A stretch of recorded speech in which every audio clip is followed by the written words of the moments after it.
Dans cette capsule, nous avons identifié une douzaine de situations particulières qui pourraient se produire lors du déroulement du vote. Rassurez-vous, elles ne surviendront pas toutes et certaines n'arrivent que très rarement, mais il est bon de savoir quoi faire dans de tels cas.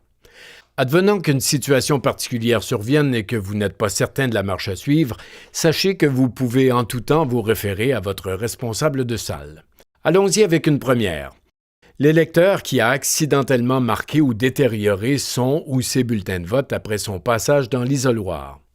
Dans un tel cas, le scrutateur lui demandera de marquer tous les cercles sur le bulletin de façon à l'annuler.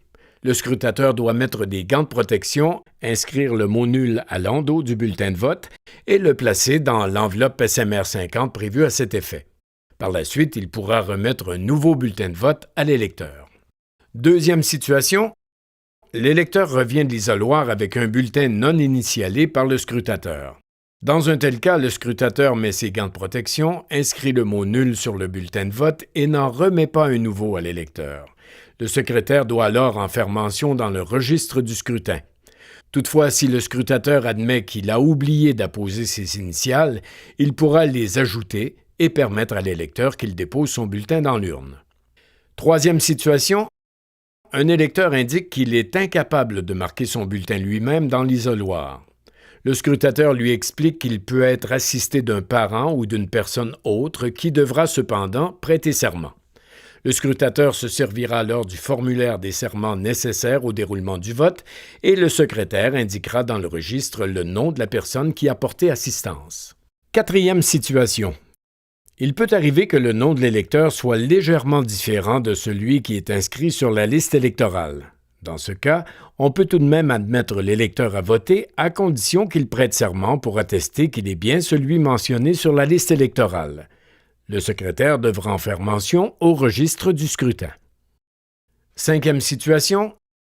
Quelqu'un met en doute le droit de voter d'un électeur, notamment sur ses qualités d'électeur portant sur l'âge, son domicile, sa citoyenneté canadienne, etc. Que cela provienne du scrutateur, du secrétaire, du responsable de salle ou du représentant du candidat, l'électeur pourra voter quand même en prêtant serment sur sa qualité d'électeur. La bonne foi se présume et vous ne pouvez pas remettre en doute le serment. Le secrétaire inscrira l'événement dans le registre du scrutin. Sixième situation. Quoi faire dans le cas d'une personne qui aurait voté sous le nom d'un autre électeur? Cela peut se produire si, par exemple, le secrétaire n'a pas rayé le bon nom sur la liste électorale lorsqu'un autre électeur a exercé son droit de vote antérieurement. Faites des vérifications sur la liste des personnes qui ont voté par anticipation au BVA ou encore validez-vous avec votre carte de pointage au BVO. Si l'erreur vient de vous et qu'elle a été faite pendant la journée, il vous suffit de la corriger et l'électeur pourra alors exercer son droit de vote. Aucun serment n'est requis. Toutefois, si vous ne parvenez pas à trouver d'où origine l'erreur et que l'électeur insiste sur le fait qu'il n'a pas encore voté, le scrutateur doit lui faire prêter serment et l'autoriser à voter. Le secrétaire devra noter l'incident dans le registre du scrutin.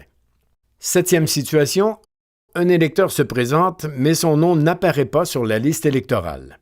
En principe, cet électeur a été intercepté à l'accueil. L'électeur a été invité à quitter la salle sans que vous ayez à en faire mention dans le registre. Toutefois, dans certains cas, la présidente d'élection pourrait autoriser cette personne à voter après avoir fait certaines vérifications.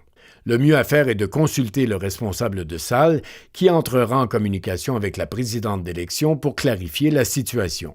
Si par contre l'électeur se présente avec une autorisation de voter de la présidente d'élection, vous devez l'accepter. N'oubliez pas de compter cet électeur à la fin de la journée, car son nom n'apparaît pas dans la liste électorale.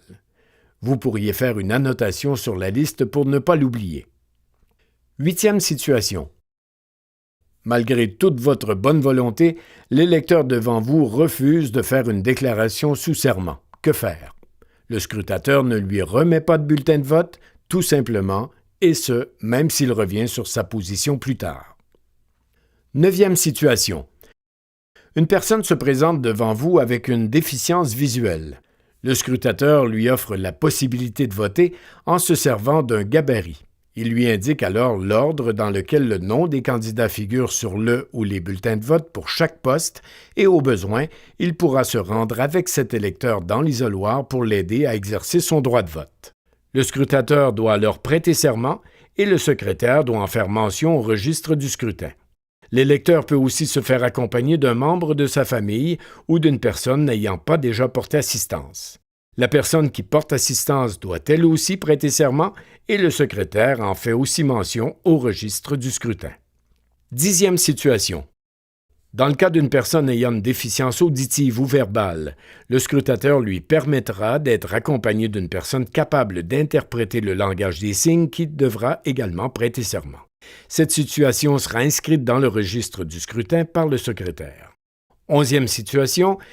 Si un électeur parle une langue autre que le français et qu'il ne réussit pas à se faire comprendre par le scrutateur, ce dernier pourra demander l'aide d'un interprète auprès du responsable de salle. Cet interprète doit être une personne neutre et non identifiée à un candidat, par exemple. Si malheureusement on ne trouve pas d'interprète, la personne ne sera pas admissible à voter. Enfin, la 12e et dernière situation. Si vous croyez qu'un électeur a subi une influence quelconque ayant pour objet de l'engager envers l'un ou l'autre des candidats, vous pouvez l'autoriser à voter après l'avoir fait prêter serment sur sa qualité d'électeur. Le secrétaire en fait mention au registre.